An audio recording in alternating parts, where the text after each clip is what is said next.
The factory floor buzzed with uneasy murmurs as Hellstrom Industries' newest automated milling machine sat silent, its gears locked, its lights dim.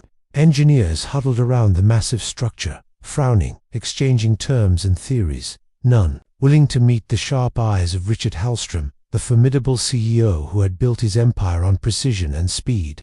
Richard's patience was thinning by the second. He paced like a restless wolf, his voice cutting through the tension. Do none of you know how to fix a simple machine? Millions of dollars, and not a brain among you can make it work. His words silenced the group, leaving only the faint whir of idle fans. Near the edge of the room, unnoticed until now, stood a lanky young man, clothes patched and boots dusted with soil, clearly out of place among men in lab coats and pressed suits. He was Daniel, son of the farmer who supplied vegetables to the company cafeteria, tagging along that morning to deliver produce. Yet his eyes were fixed not on the scowling CEO, but on the silent machine, scanning it with quiet intensity. Richard noticed his gaze and, with a smirk meant to humiliate, snapped, "You there, farmer's boy. Since my engineers are useless, why don't you try? Go on, impress us." Laughter rippled among the staff, but Daniel stepped forward without flinching.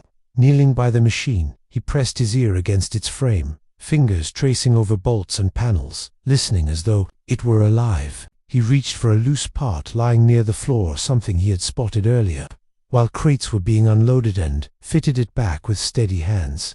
With 2 firm taps, the machine shuddered, coughed, and then roared back into motion, its blades spinning as if awakened from a long sleep. The room fell into stunned silence. Richard's smirk faltered, his words failing him for the first time that day. Daniel stood, brushing dust from his hands, and said simply, "Not luck, sir.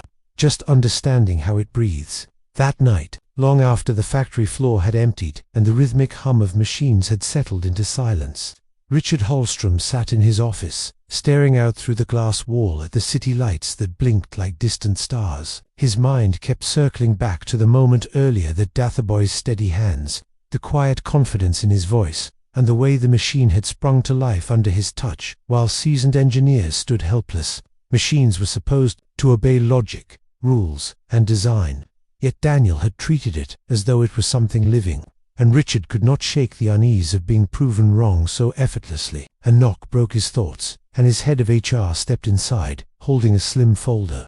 "Sir, about the boy," the man began cautiously.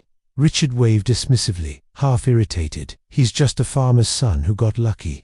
The HR chief hesitated, then opened the folder. "Not exactly. His name is Daniel Carter, son of Professor Jonathan Carter." At the mention of the name, Richard's brow furrowed. He knew it well.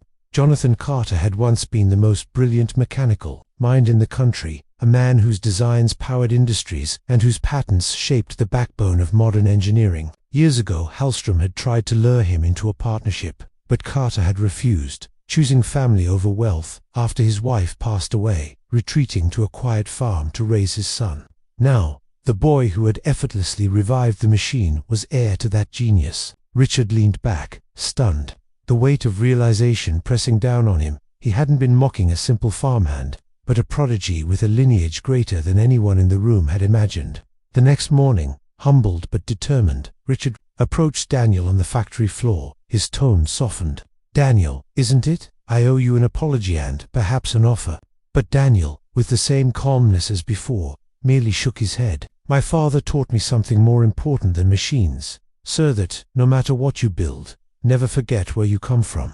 With those words, he turned back to his work, leaving the CEO standing quietly, his empire suddenly feeling smaller in the presence of a farmer's son.